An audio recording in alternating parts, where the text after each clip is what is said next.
This and the following lecture, GIP 10, will form a kind of contrasting pair.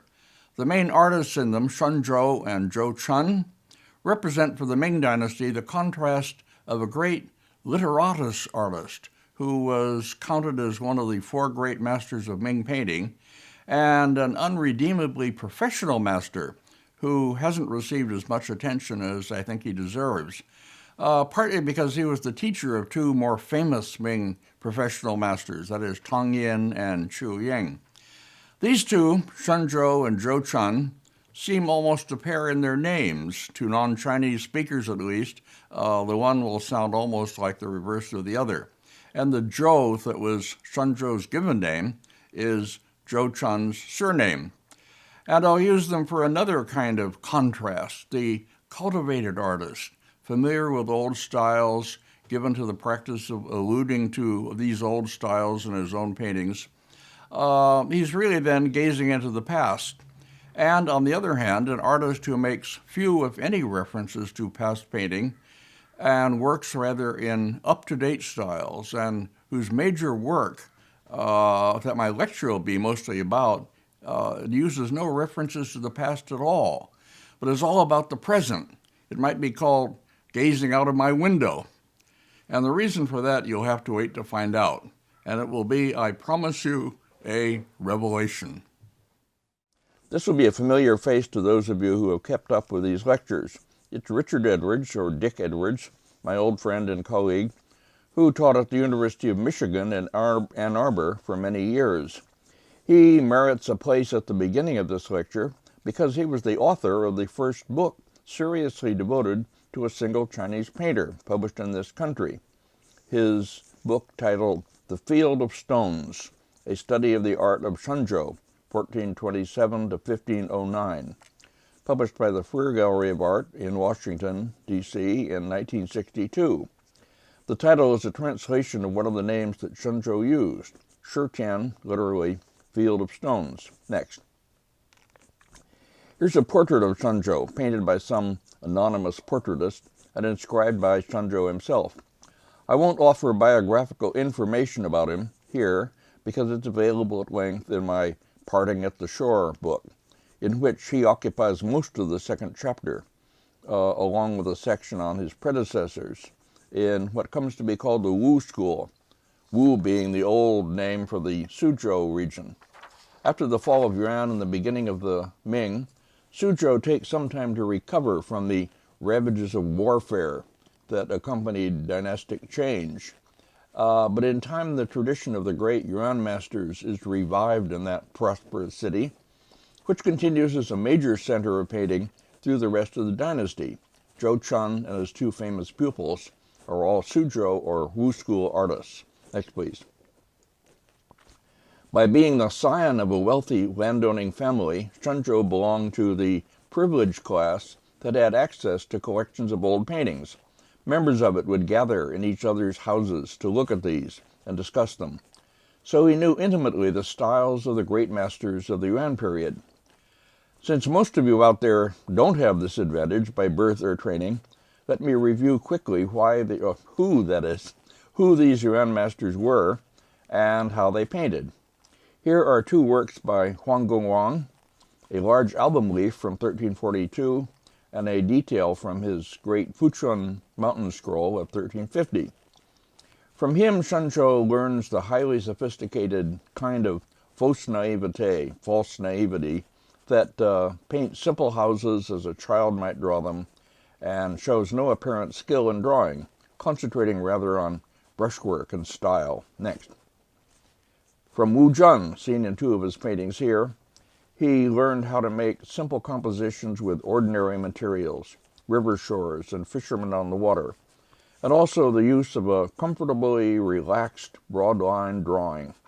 These are two of Wu Zhen's fishermen hanging scrolls from the 1340s. Next. I haven't shown before, and will show here quickly in images taken from the Freer Gallery's website on Sung Yuan painting, sections of Wu Zhen's famous fisherman hand scroll in the Freer Gallery, in which images of fishing boats on the river are accompanied by quatrains written in his hand. It opens with fishermen in boats seen alone on the river, continues with a passage with hills in the middle distance, his well-known pointy-topped hills, and at the right a quatrain with no boat. The boat is hidden behind the promontory, and he writes in his inscription, "No boat." Wu Zhan is a great joker. Later in the scroll, the landscape ends with tall trees. More fishermen are seen actively fishing, not just gazing and sleeping. And the scroll ends with some whimsically misdrawn buildings, playing on very old conventions for architectural drawing. Another similar scroll is in the Shanghai Museum. Both are probably genuine. He painted it twice. Next. From Nizan, two of his paintings we see here, he learned, well, what could one learn from Nizan? How to paint landscapes in the Nizan manner, as we'll see him doing in several leaves in the album. The spare Nizan style, used for landscapes that offered nothing much in the way of scenery, continued to carry their weight as emblems of high literati culture. That I am not devoting a whole lecture to them in this series indicates my view of them, my late life view of them at least, as ultimately rather a bore. Somebody's going to shoot me for saying that, but it needed saying. Next, please.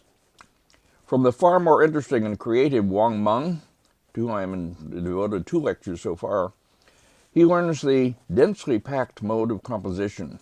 Shen Zhou paints several landscapes of this kind. And from the late Wang Meng, as seen in the detail from the Liaoning Museum scroll, the one showing the approach to a temple, which is the main subject of lecture number 7 in the series, he learns more of this fausse naive, the false naive, amiable drawing and childlike simplicity. This becomes a basic and endearing feature of his style. Next, please. Looking back further, paintings associated with the tradition of Dungyuan, such as the one from which this is a detail, offered models for simple rural scenery with groves of trees and houses, all done in broad line drawing. Such a painting as the small Wu Zhan, seen on the right, former Crawford collection, now in the Met, for the simple composition with minimal indications of landscape elements and human presence. Next. Finally, closer to his own time, his predecessor Wang Fu at the beginning of Ming, seen in the farewell painting that is reproduced in my Parting at the Shore book, represents a comfortable kind of continuation of Yuan literati traditions merged into a single style, the development treated in the pre-Shen Zhou section of my 2nd chapter. Next. Of Shen Zhou's own works reproduced in that chapter of Parting, I show these 2. At left, a small landscape painted for his older friend Liu Jue, with a long inscription that I partly translate, beginning Mi Bu Mi, Huang Bu Huang, or Mi Fu isn't Mi Fu, Huang Gongwang isn't Huang Gongwang. A little joke, which I won't too complicated to explain here. At the right, a hanging scroll titled Night Vigil that Shen Zhou painted in 1492 with a long, very important inscription that I translate completely in my book. Next, please. Shen Zhou's Scenes of Wu scroll, showing notable places in the Suzhou region, I introduced in my lecture on authenticity and dating, along with what I take to be copies of it. I won't repeat those arguments here, except to say that the version on silk you see here seems to me to be clearly the one that is genuine, for reasons that I laid out in detail there, and the others are copies. Next. Let me relate the story of how I came to make the slides that we're going to see, keeping on the screen an image of the National Palace Museum outside Taipei. I wish I had a photograph of Jiangzhou Shen, who's a curator there for many years, but unfortunately I don't. Jiangzhou Shen was both a fine artist and a good scholar who did valuable studies of Wu school painting especially. He was prominent for a time among the Palace Museum staff and reached, as I remember, the position of chief curator or something like that. But he had the misfortune to be opposed by a woman named, if I remember right, Martha Su, something like that, who was a protege of the director. They were both Roman Catholics. and who took on Zhang Zhaoshan as her opponent, holding him down. I remember when there was a great world-class symposium at the Academia Sinica in Taipei, and a banquet was held at the Palace Museum, and I arrived to find Zhang Zhaoshan absent, not invited.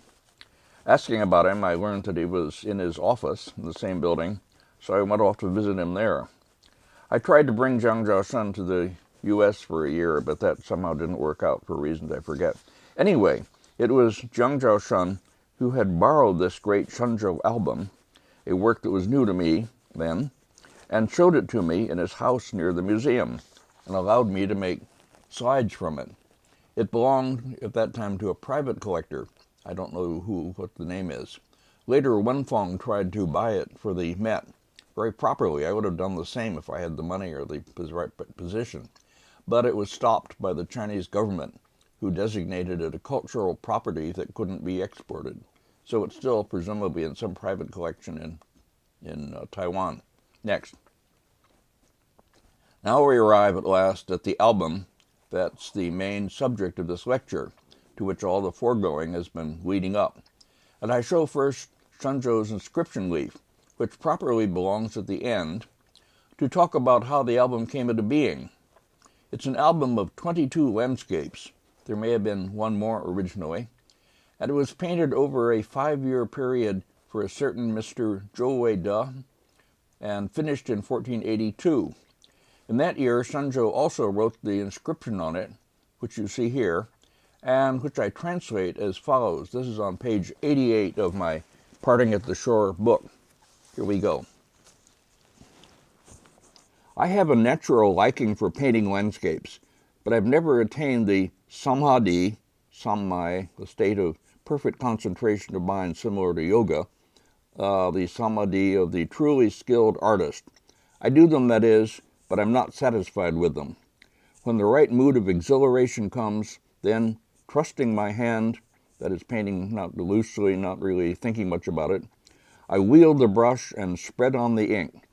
It is only a way of employing my leisure and a sense of well-fed well-being.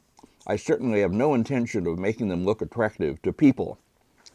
Mr. Zhou Weide had this album mounted, that is, he had blank pieces of paper mounted as an album, and has been asking me for a long time to do paintings in it.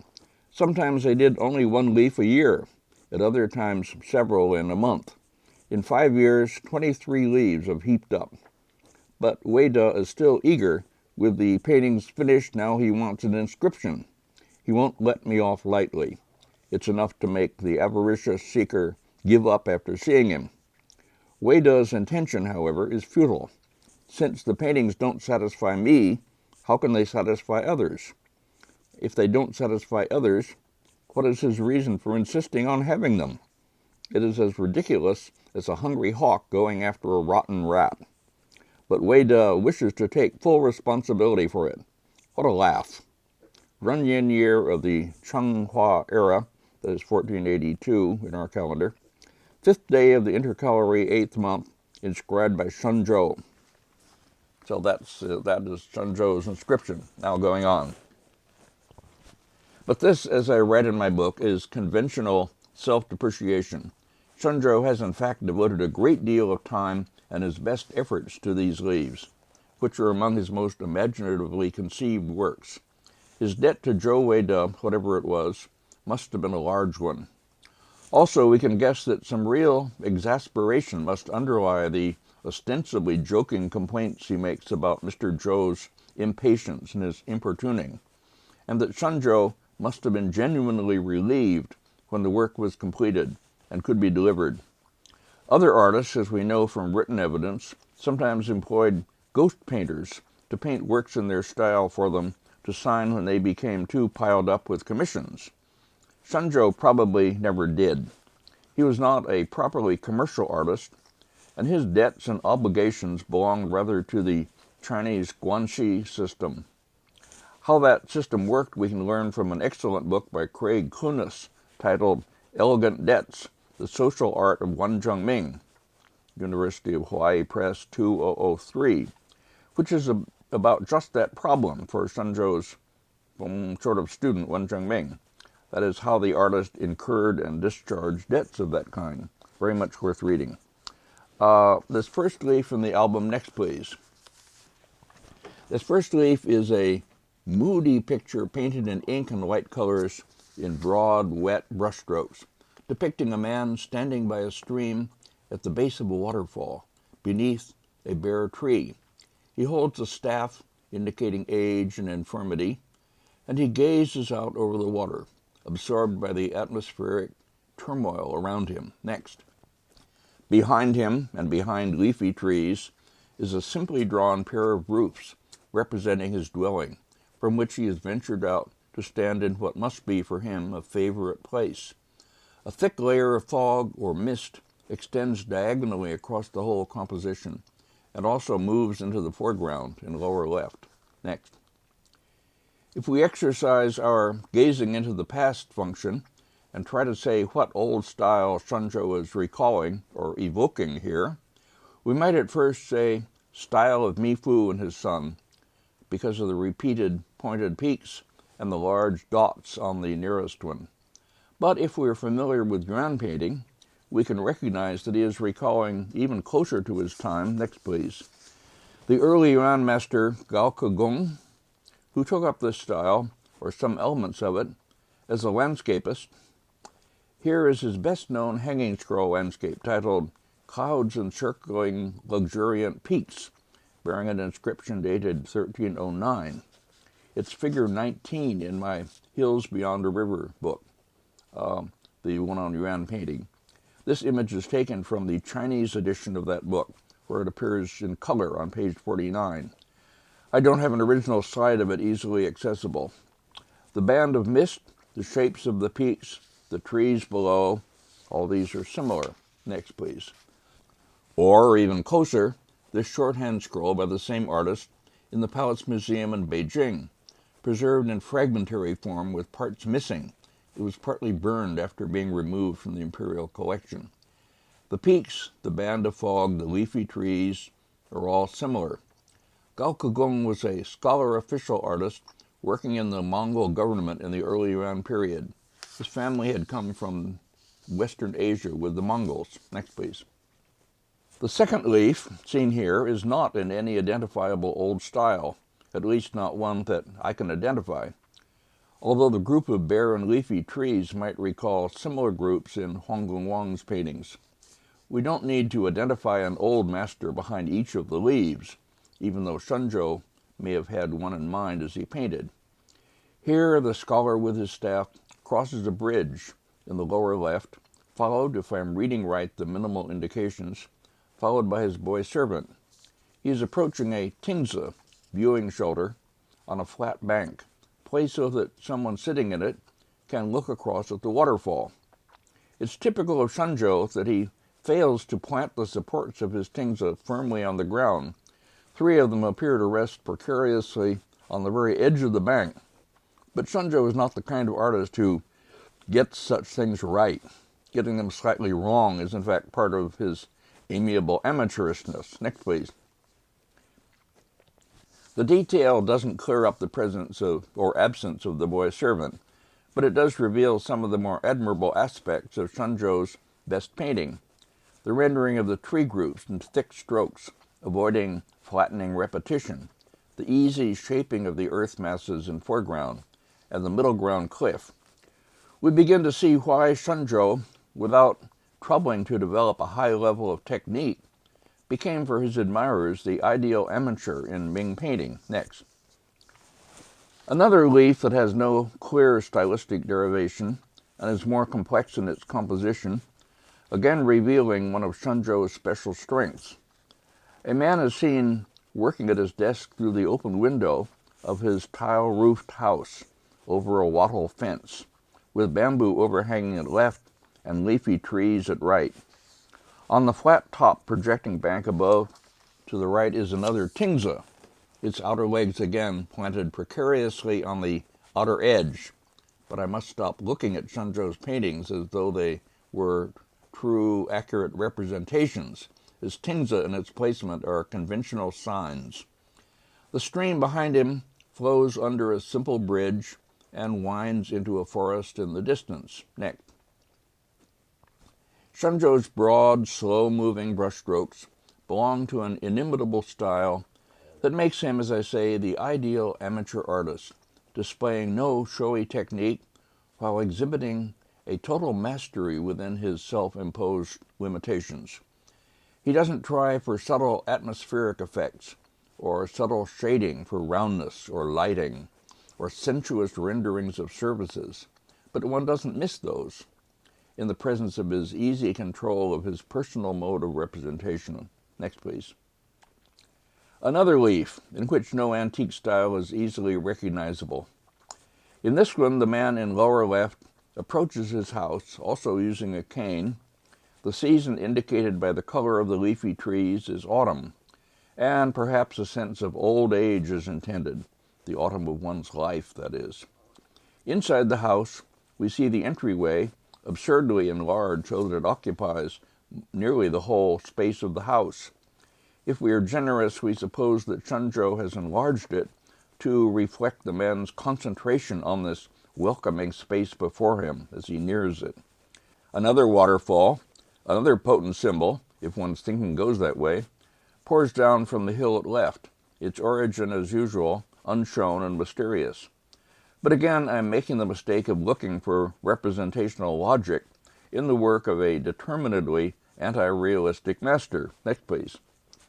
A detail showing more clearly the entryway of the man's house, inside which is a low table with a bronze ding tripod vessel sitting on it.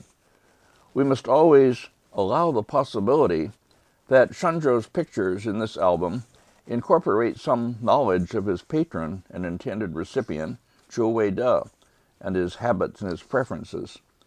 The drawing is in those thick, blunt strokes that can be read as expressions of Shen Zhou's own personality, open, relaxed, genial. Next. In this leaf, the foreground to middle ground landscape elements are flat-topped masses, like small plateaus, colored as always. Shen Zhou's coloring is surprisingly consistent, colored with pale blue-green tops and yellowish sides that recede from lower left to middle right. On one of them is the familiar Qingxue, this one with a roof that appears to be made of reeds or sticks, its three outer legs resting again on the verge of the earth bank. A man sits on the edge, perhaps with his legs dangling over, gazing at nothing, unless it be the thick fog that covers much of the shore across from him. Not this time forming a horizontal or diagonal band, but more natural patches that adapt to the shape of the land masses they cover. Next.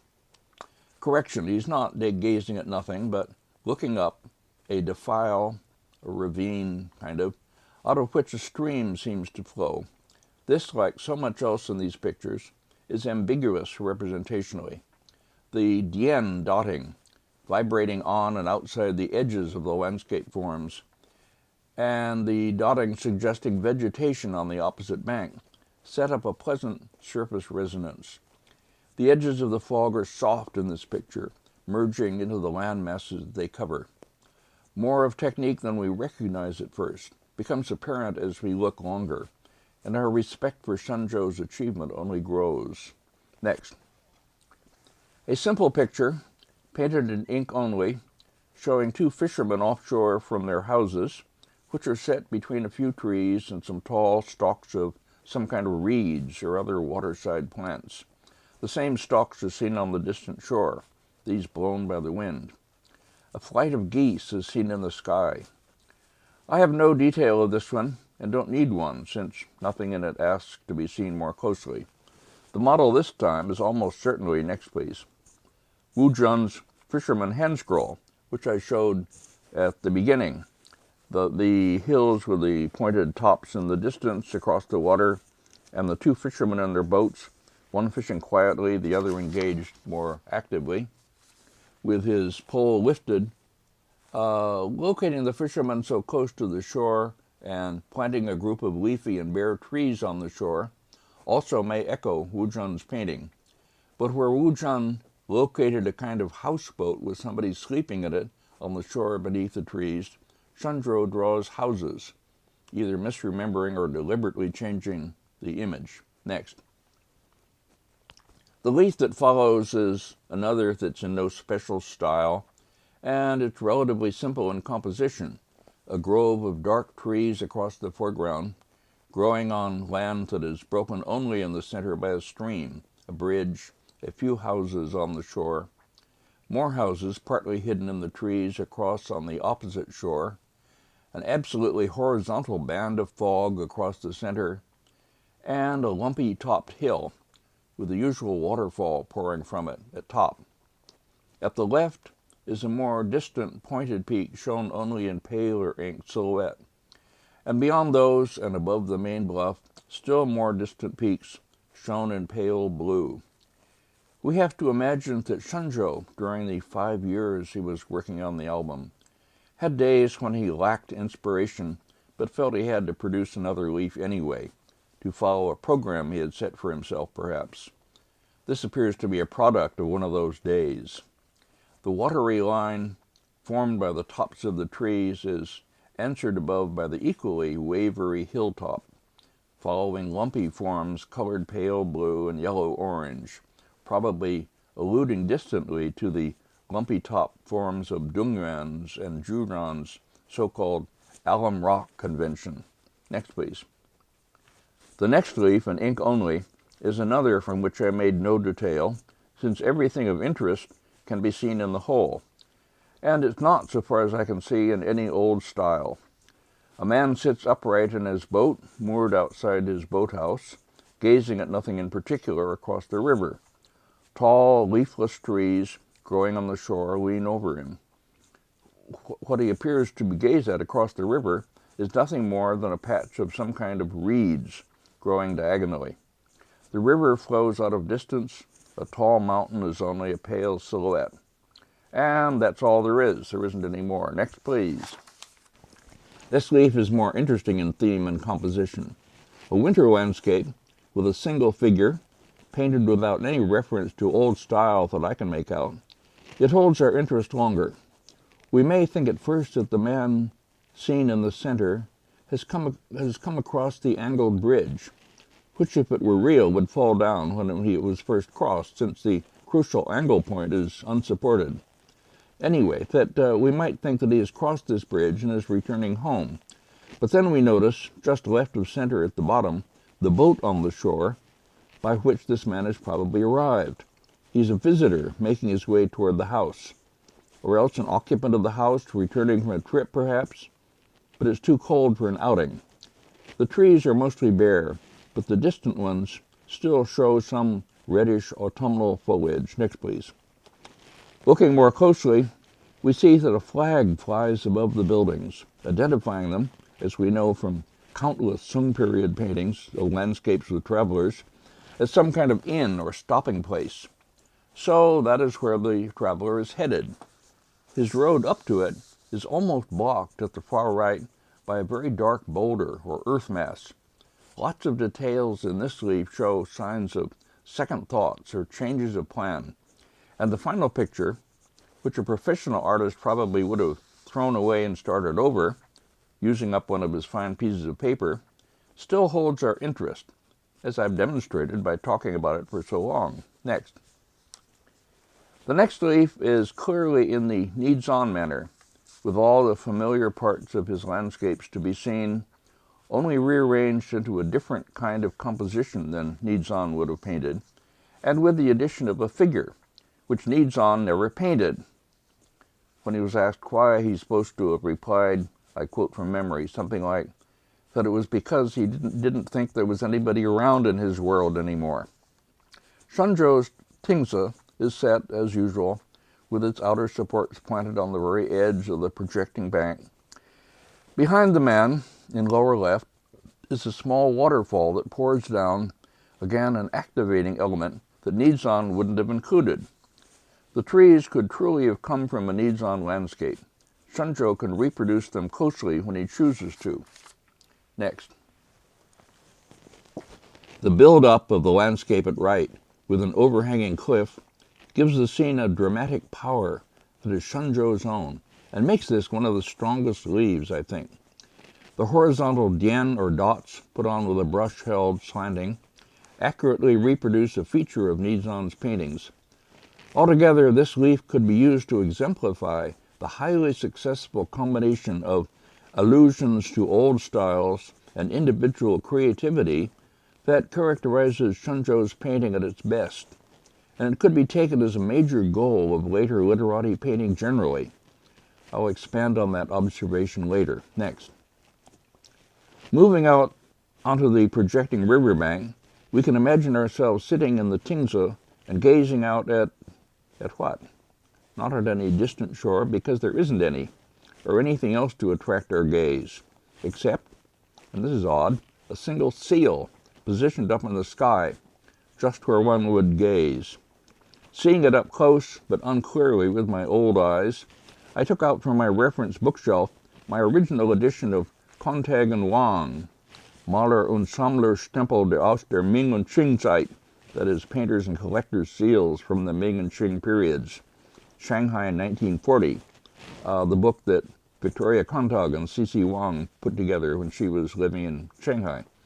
I took it out to check the seal against the Shen Zhou seals that are reproduced there, full-sized and in red, as I have done countless times in the past, and it checks perfectly. C.C. Wang himself always warned against the practice of comparing seals to determine authenticity in a painting, saying that it doesn't work, and I completely agree. Don't do that. But that's another issue. There's no question of authenticity here in any case, so I wasn't really checking it for authenticity, just to sort of identify the seal. Next, please. Opening this great old book took me back over many years. I learned how to use it from Wang himself, and wrote a new preface at his request for a Hong Kong reprint of 1966, reprinted again in 1982. And I talked about it with Victoria Kontag herself when I spent time with her. But holding the book itself, the original commercial press edition of 1940, which of course I myself acquired much later, well, the weight, the feel, the sight of this elegantly produced old book, clearly printed in large size on good paper, with all the seals in red, aroused a sad feeling in me. Is the age of the well-produced book over, or nearly so? The shabby small print things that I've too often received lately when I order new books suggest that it is over. And, to quote Hamlet, there is the respect that makes calamity of so long life. If you've lived long enough to outlive, that is, the production of well-designed and well-printed books, well, I won't finish that sentence. And don't tell me that the internet has replaced them. Devoted as I am to exploiting the special strengths of that, it doesn't replace the book. But enough of this mournful soliloquy. Back to finish with Shen Zhou's album. Next.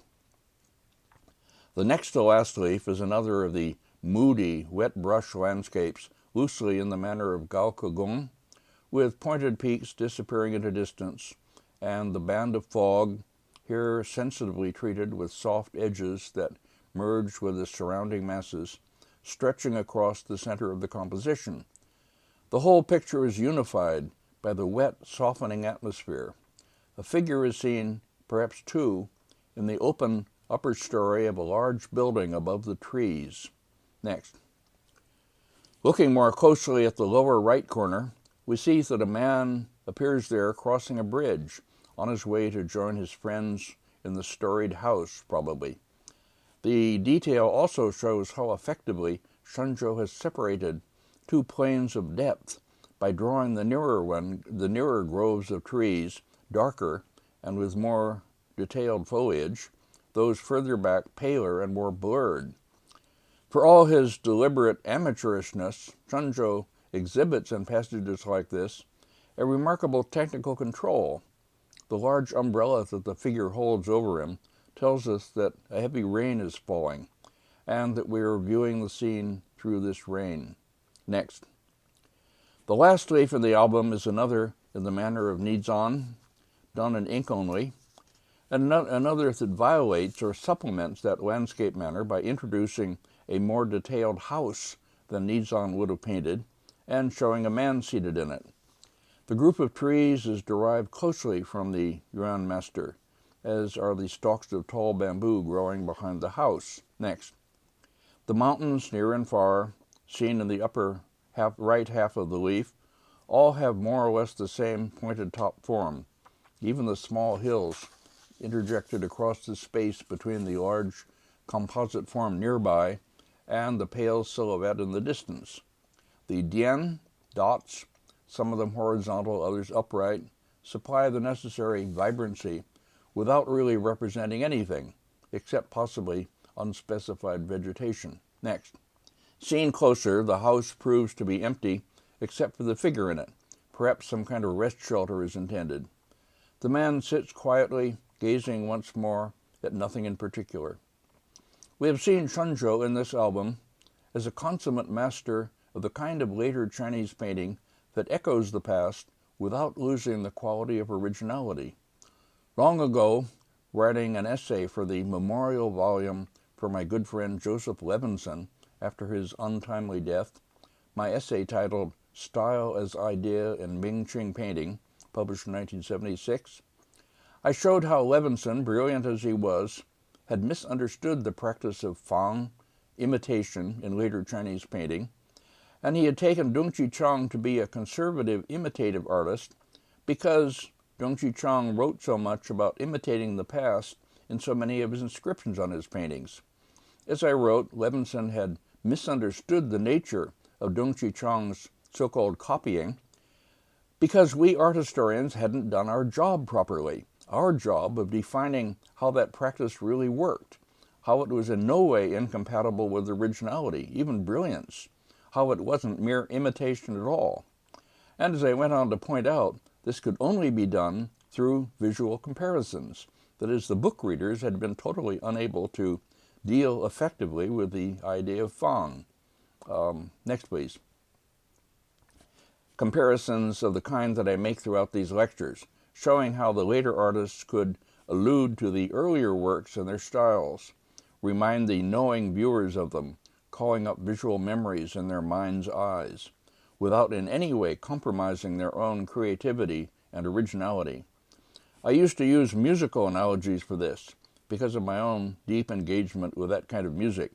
French composers especially could evoke old styles achingly, as Ravel evokes Couperin and other earlier composers in the theme music for this series, his Tombeau de Couperin, as played by my daughter Sarah.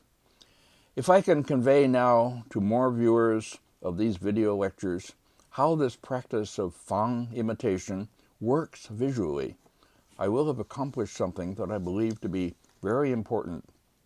A very important aspect of later Chinese painting, that is. Indeed, as I argued in my lecture article, Some Thoughts on the History and Post-History of Chinese Painting, the essential quality or practice that most tellingly characterizes later Chinese painting. We can't really understand what many of the best of later Chinese painters are up to, that is, and I always told my students that our ultimate job was to find out and write about what the artist was up to. We can't find this out without defining just how this practice of creative imitation really works, and we can only do that with visual comparisons. And with that far-reaching and maybe self-serving observation, I end this lecture, which, as I said at the beginning, can be thought of as one of a pair, in that it will be followed by a contrasting lecture about the Ming artist Zhou Chun that isn't a gazing into the past lecture at all. Rather, in its climactic treatment of a great series of paintings by Zhou Chun, it might be termed gazing out of my window, just the thing that Chinese artists were not supposed to be doing. So come back next lecture to join me in looking at that.